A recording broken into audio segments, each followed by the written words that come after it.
Teleamore. Amore, amore. Oh yeah. Teleamore.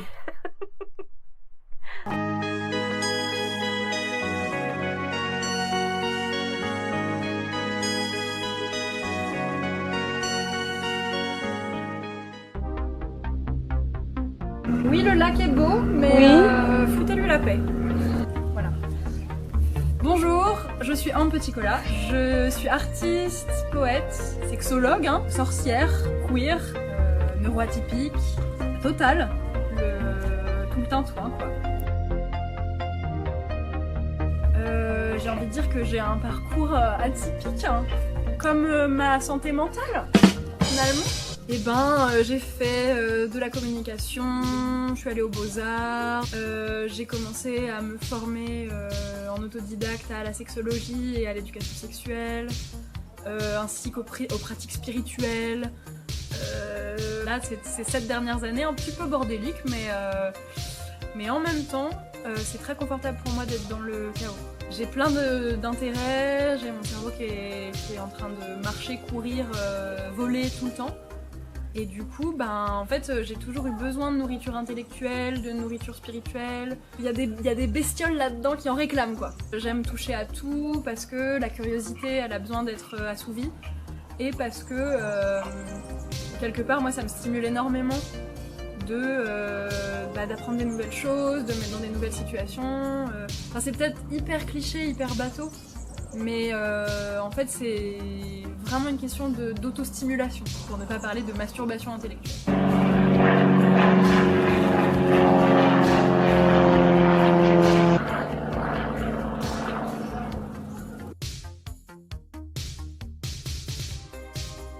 Effectivement, j'ai étudié aux Beaux-Arts d'Aix-en-Provence pendant 4 ans et j'ai commencé directement en 2e année, c'est-à-dire que j'ai fait ce qu'on appelle une équivalence.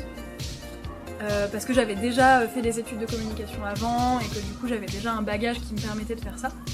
Et en fait, effectivement, la première difficulté que j'ai rencontrée, ça a été de comprendre ce qu'on attendait de moi en tant que future artiste, en tant qu'étudiante en art, mais aux Beaux-Arts très spécifiquement, selon les pédagogues qui y sont en ce moment et qui ont un certain nombre d'années à leur actif. Et qui ont des attentes qui sont peut-être pas forcément, j'ai envie de dire, adaptées à la génération d'artistes qu'on est maintenant. Moi, j'ai quitté l'école d'art après mon diplôme il y a 1 mois, et il y avait peut-être la moitié des pédagogues avec qui je parlais plus, en fait. Avec qui je n'ai jamais parlé ou avec qui je ne parlais plus, parce que, en fait, j'ai l'impression qu'ils ont une vision datée de ce qu'est l'art et de ce qu'on peut y faire et de ce qu'il nous apporte et de ce qu'on peut apporter aux autres avec. On m'a reproché beaucoup de choses esthétiquement qui au final fonctionnent quand elles sont exposées et qu'elles touchent un public. Et du coup, voilà, je sais pas exactement quoi en faire parce que effectivement moi je viens de sortir de l'école, j'ai pas le recul nécessaire aussi je pense, mais il y a quelque chose vraiment qui se joue dans notre génération qui est de l'ordre d'une ouverture, mais qui est de l'ordre, je pense, de la fermeture d'un chapitre aussi.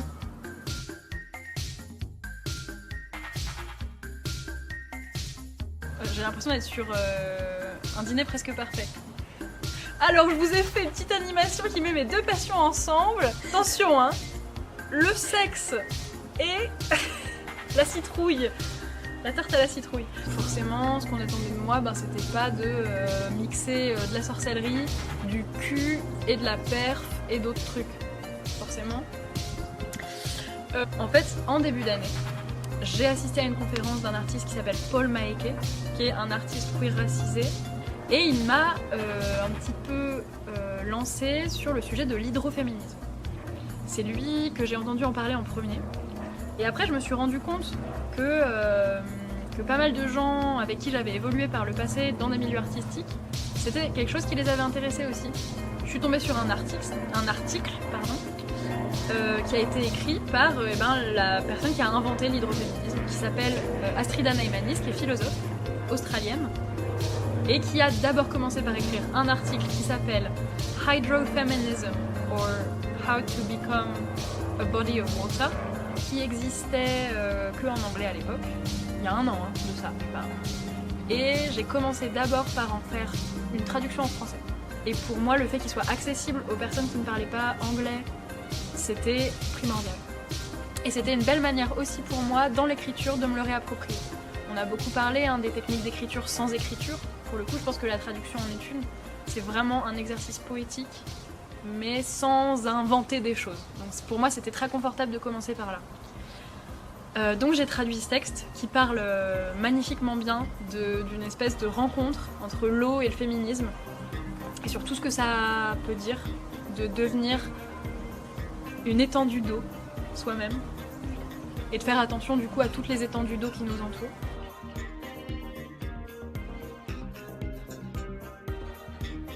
En fait, ce que j'ai fait, c'est que j'ai imprimé ce texte sur du papier soluble et j'ai commencé à faire des performances que j'identifiais vraiment comme des performances rituelles d'imprégnation et de transmission de ce texte. Et donc j'allais chez les gens, dans leur salle de bain. Je mettais en place un dispositif pour faire un espèce d'espace un peu immersif. Et je me mettais dans leur baignoire. Et en fait, je leur lisais ce texte. Et petit à petit, les pages tombaient dans l'eau et se dissolvaient dans l'eau du bain. Et en fait, tout ce rituel-là, c'est non seulement d'imprégner leur salle de bain, de leur transmettre ce texte-là, et aussi d'en imprégner l'eau du bain, qui ensuite retourne à l'eau, retourne au tuyau, retourne à des endroits où elle va potentiellement contaminer d'autres eaux avec ce texte qui est de toute beauté et qui amène vraiment des belles choses, non seulement pour maintenant, mais pour l'avenir à mon sens.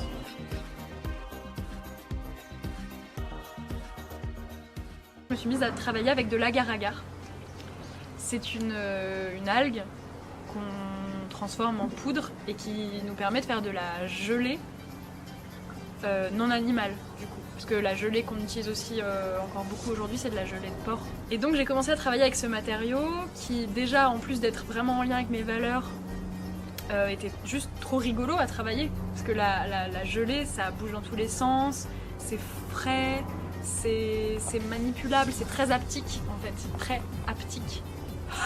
J'ai trouvé une vraie communauté de jelly sexuals dans mon école, sous mes yeux, dans mes amis, mes cercles. J'ai compris qu'il y avait une vraie hype autour de la gelée en fait, vraiment. Parce que à la base, ce que j'ai commencé à faire, c'est de mouler du coup des formes en gelée dans des emballages de sextoys que j'avais chez moi. Et en fait, il y avait vraiment un vrai truc complètement obsessionnel à toucher cette gelée, à se la mettre sur soi, à la manipuler. C'était un espèce d'objet qui d'un coup a pris une espèce d'importance quoi. J'ai fait un spectre génital hydrosexuel sur des énormes tentures. Et il y a vraiment pour moi une espèce de gourmandise en fait à faire tout ça. Je me crée tout un monde un tout petit peu à côté d'une autre où l'eau devient une puissance de plaisir, d'érotisme.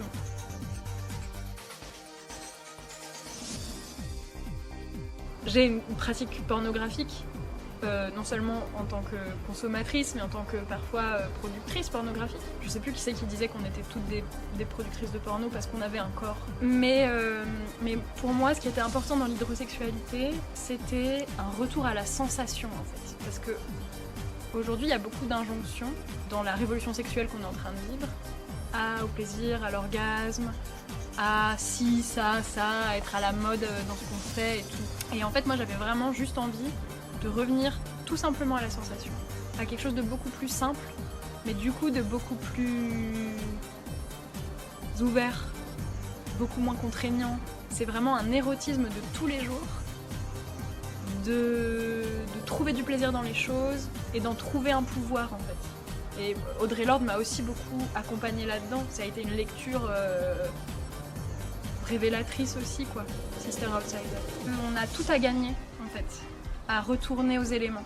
Parce que c'est quelque chose dont la vie moderne a essayé de beaucoup nous éloigner. C'est pas anodin que dans une société capitaliste aujourd'hui, la nature soit en train d'en prendre un sacré coup dans la gueule quoi. Aussi parce que on en est déconnecté. De retrouver du plaisir, de retrouver de l'érotisme dans ce que la nature a à nous offrir. Tout en ayant vraiment conscience que cet érotisme il est à double tranchant. l'eau, elle nous donne un plaisir réel, mais elle peut aussi nous tuer. Mais c'est la règle des choses aussi. Je pense que c'est de prendre conscience de tout ça, et de la puissance de ces éléments, et de leur puissance de création, mais aussi de destruction, en tant que personne qui se considère un petit peu comme une sorcière quand même si bébé sorcière. Pour moi, c'est genre, c'est la quintessence, quoi. On a tout à gagner à mettre notre pouvoir d'érotisme au service de la planète, et inversement, de mettre la planète au service de notre puissance d'érotisme. Et c'est à ce moment-là que j'ai commencé à beaucoup plus me familiariser avec le travail de Annie Sprinkle et Beth Stevens, qui sont pour moi des grandes maîtresses, on va dire. Pour le coup, si j'ai des maîtresses à penser, c'est bien elles, quoi. Et je me suis dit, ok, si on a eu un écoféminisme et une écosexualité, on aura un hydroféminisme et une hydrosexualité. Bien sûr, absolument. Et de toute façon, l'art a toujours eu plusieurs milieux. C'est juste qu'il y en a toujours un qui est plus mis en avant que les autres. Et c'est là où il est mon problème, parce que personnellement, je me suis toujours sentie beaucoup mieux dans des milieux alternatifs, indépendants, queer, féminins, etc. Et en fait, le milieu de l'art qui a toujours été mis en avant, c'est le milieu de l'homme cis, hétéro, blanc, de classe moyenne, si ce n'est plus, qui a déjà un réseau, ou alors papa était déjà peintre, maman était flûtiste, enfin tu vois. Il y a des milieux de l'art contemporain, il y en a plein, mais celui qu'on a mis en avant dans l'histoire et celui qu'on met en avant encore aujourd'hui, à qui on donne de l'argent, qu'on met dans les musées, ça reste un art contemporain.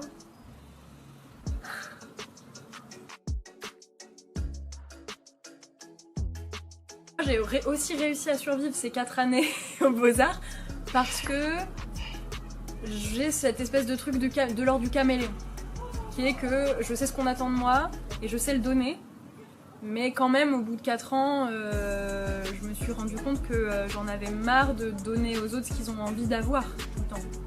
Ma licence aux Beaux-Arts, j'ai eu les félicitations, alors que clairement tout mon diplôme était un appel à l'aide. C'était vraiment le corps qui est contraint par la ligne. C'était vraiment que ça en fait, c'était que ça. Et personne s'en est rendu compte et tout le monde était là.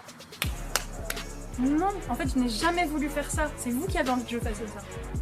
Et en fait, en 5e année, je me suis entourée beaucoup d'anciens étudiants qui aujourd'hui évoluent dans des milieux queer et qui m'ont dit « Mais Ambre, tu as une vision beaucoup trop hétérosexuelle de l'art ». Et je l'admets, mais c'est parce que aussi c'est la seule chose, j'ai l'impression, qu'on m'a montré aussi pendant toutes mes années d'études.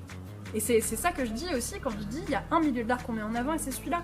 On m'a jamais trop montré d'art queer. Mine de rien, je suis jamais tombée dessus par hasard. Parce que c'est pas comme ça que ça marche. Soit on est dans ce milieu et on a des connaissances dans ce milieu et on y est, soit c'est un effort potentiel à faire pour aller vers ce milieu parce qu'il est juste pas mis en avant et il est pas accessible, mine de rien. Et c'est pas un reproche que je fais au milieu, c'est un reproche que je fais au système qui ne met pas en avant ce milieu-là. Et ça a été un vrai effort pour moi, et j'ai pas peur de le dire, de trouver des autrices, notamment pour mon mémoire. Mais je pense pas que ce soit ma faute. Mais quand je vais dans la bibliothèque, n'importe quelle bibliothèque, il faut chercher quoi, hein. Il faut fouiner. Hein. Et c'est con, mais dans mon cerveau qui a pas beaucoup de cuillères, parfois fouiner c'est compliqué. Cramons tout. Et du coup,